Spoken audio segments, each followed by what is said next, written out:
Hello, and welcome back to Homework Hustle, the podcast that delves into the science and art of raising curious, confident kids and bettering their academic development without the stress. I'm Shubhada, the founder of Grenology. Hello, and I'm Sheetal, the co founder of Trinology. And we are back with another episode of Homework Hustle.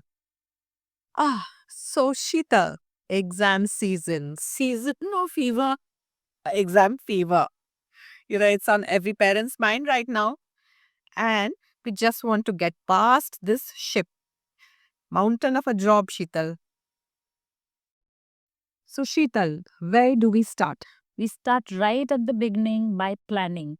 Have a good plan in place. Always. Always. Okay, Sheetal, elaborate. First and foremost, there has to be regular follow ups in your studies. That is extremely important. So, what I have learned in school, I come back home, revisit that chunk because last minute studying is definitely a recipe for stress. Right. Make a timetable as per your exam schedule. Hmm. Begin with the last paper so that by the time you near the exam, you're prepared for the exam that is coming up. Okay. So, Keep realistic timelines. 10 chapters, 2 days, certainly not realistic. Right. Yeah. Balance is very, very important. So do two subjects per day, probably one heavy subject and one light subject. If you're doing two text heavy subjects on the same day, it's going to become a medley in your head. It doesn't work. Or you can even experiment with three subjects, but see to it that you alternate the kind of subjects you're taking depending on the intensity. Right. My second recommendation is to mix up subjects which involve writing, such as math, reading, such as history, drawing, such as a science paper, maybe a biology, so that the stimuli varies throughout the day. Again, we need to keep in mind the learning style of your child and adjust accordingly. okay. Sheetal, we will come back to this preparation question and learning techniques again in this podcast. But let us start with something at a more fundamental level first. Exams are inherently a thing of stress and anxiety.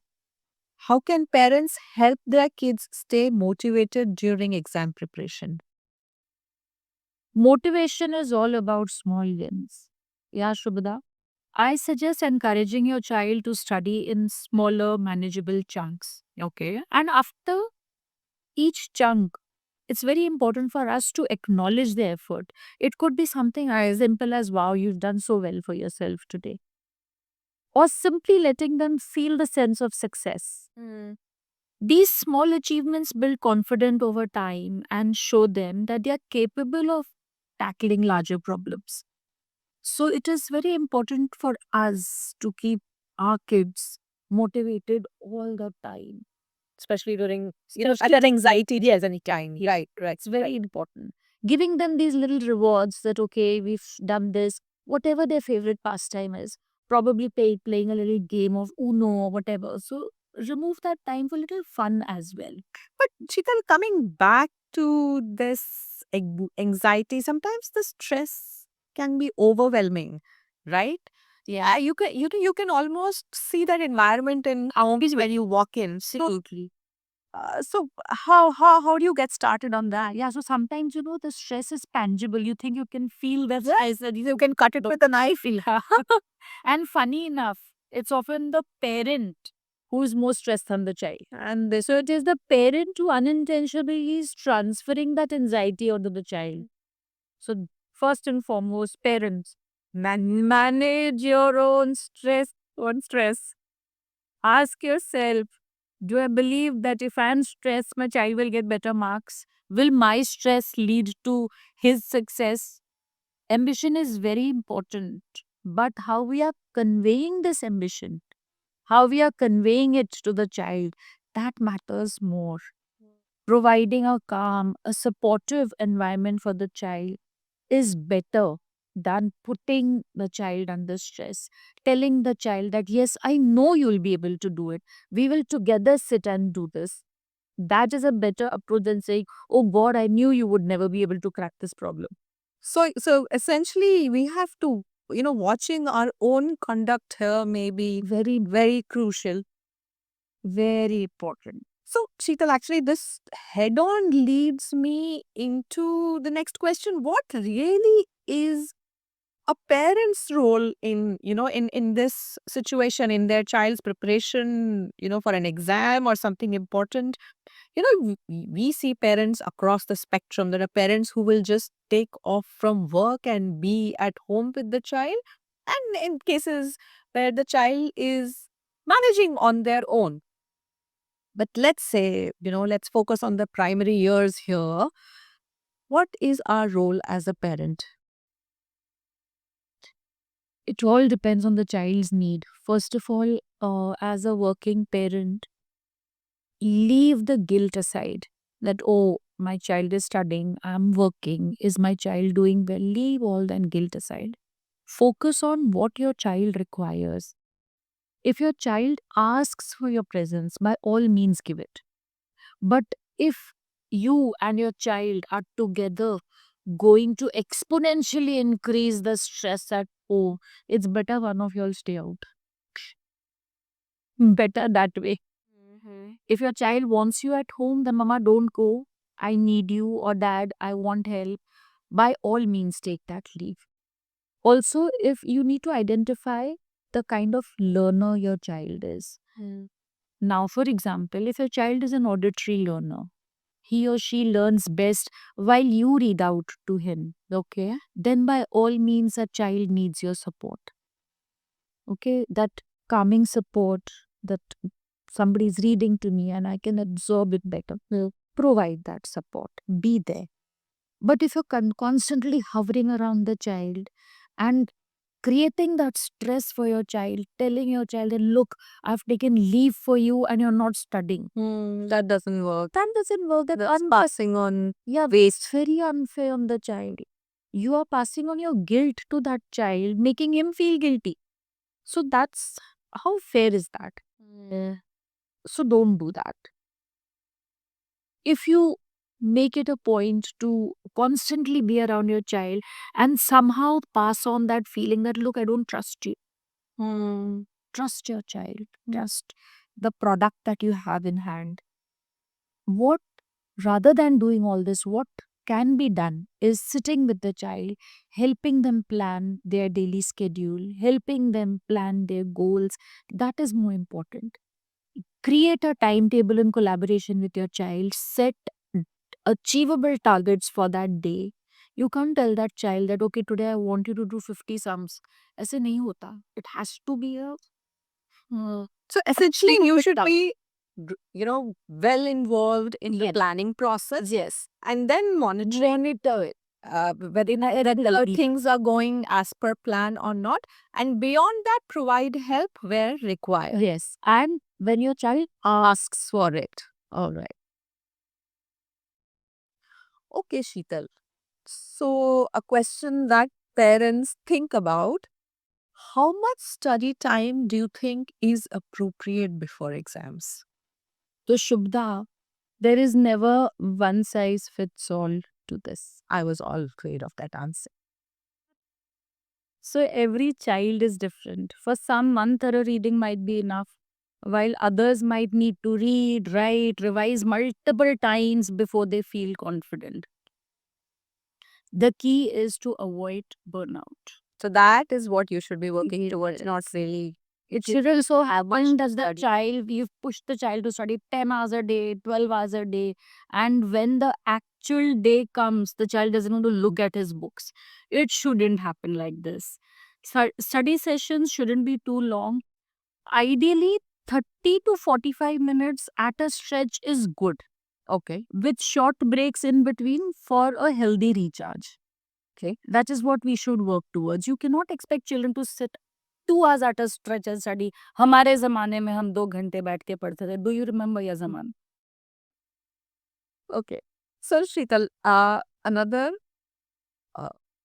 parent pain point, procrastination.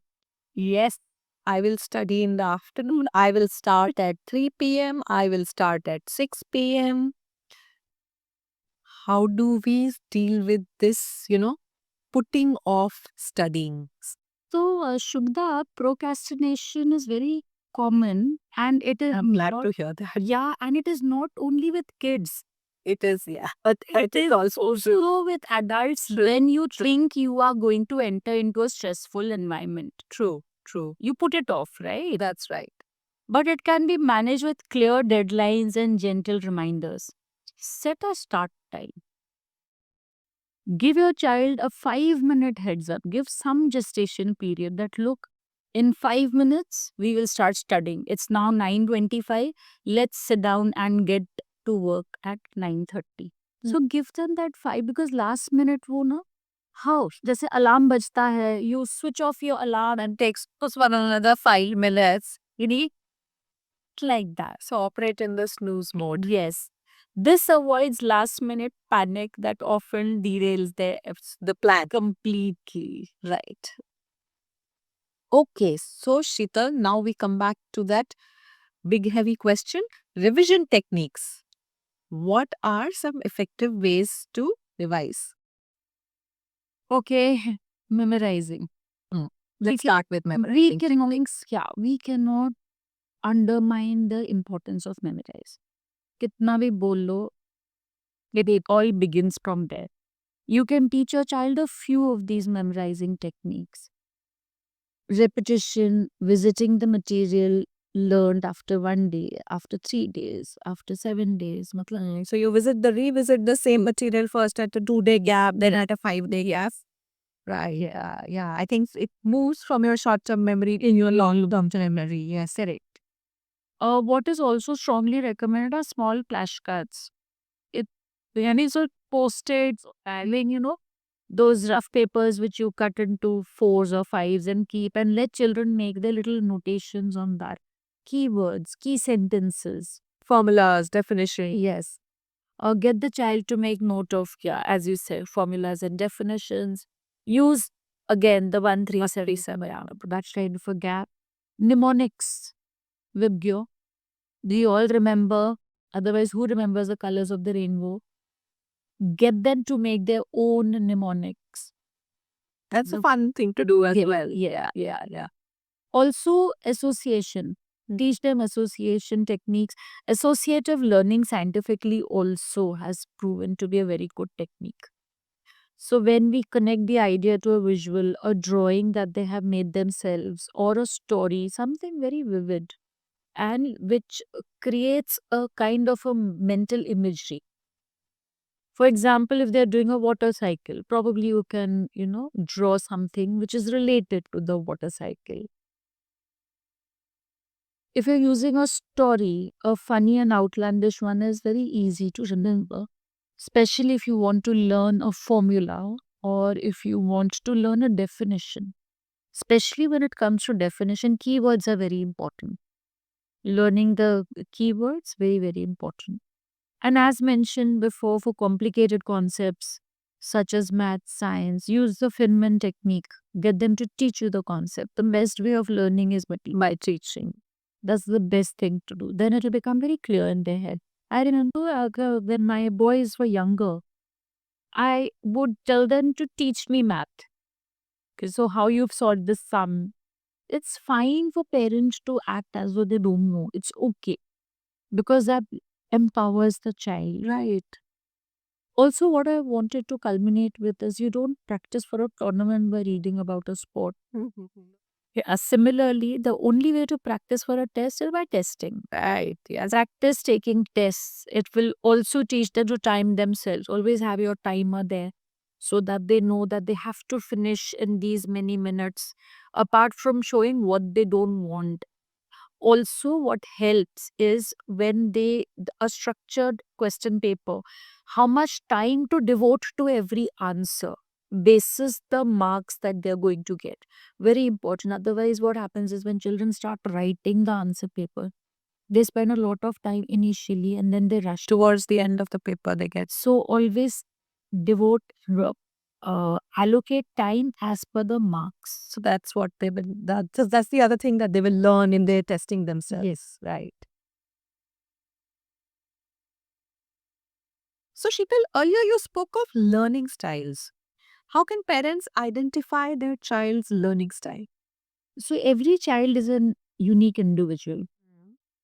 It is important for us to observe how a child consumes and interacts with information. Okay. So there could be a kinesthetic learner, there could be an auditory learner, there could be a visual learner. So let me just understand this. Kinesthetic is somebody who's learning by action, Yes. by doing Yes. something, Like walking, right, or playing. play. And auditory is by hearing, No. and visual is by looking. Yes, yes. So diagrams, drawing. Yes. Once you identify their style, then we can tailor their study pattern accordingly. Got it. Okay, Sheetal. My last question. Uh, Sheetal, how do we create a balance in our messaging? Now, let me, explain this. We don't want to create an anxiety. I understand that. But at the same time, we don't want the child to take life lightly. Therefore, we also have the need to convey, the importance of rigor, of hard work, right? Uh, Burning the midnight candle, uh, trying to put in enough effort to get a good outcome. So as a way of life, that is important. We, of course, I understand that it should not be that it's creating anxiety in the child. Correct. Where is the balance? Where is the balance? So this doesn't come overnight.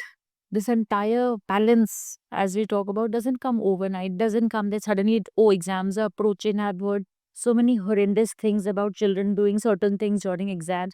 Now let me create that balance. It doesn't happen like that. Okay. We need to keep on talking to our children regularly about how effort leads to satisfaction. Right. Right. So probably we can share our own experiences, whether at home or in office or at work or with friends or with people. Right. So now, for example, I've made a fantastic meal for my family. Now my family has appreciated. I've put in a lot of effort in making that meal. 7 course celebratory meal, and my family, or even something as simple as a dal rice sabzi, my family or my people around me have appreciated it, relished it. How do I feel about it? It gives me satisfaction. It gives me that motivation. It makes me happy that I've put in effort and the result of the effort is this. So it gives me a lot of satisfaction. So sharing our own experiences on a day-to-day basis, not suddenly out of the blue, no. Having conversations. Somewhere I feel that meaningful conversations, or just regular conversations, have become very minimalistic in our day-to-day life. So conversations with the family, conversations with the child is very, very And important. essentially, you're saying is that we have to have these conversations around effort and outcome, be it success or be it failure. And this is And matter. we should be sharing our failure Absolute. as well, so that they understand that it is part of the game. Don't let success go to your head and failure to your heart. Not that kind of a thing.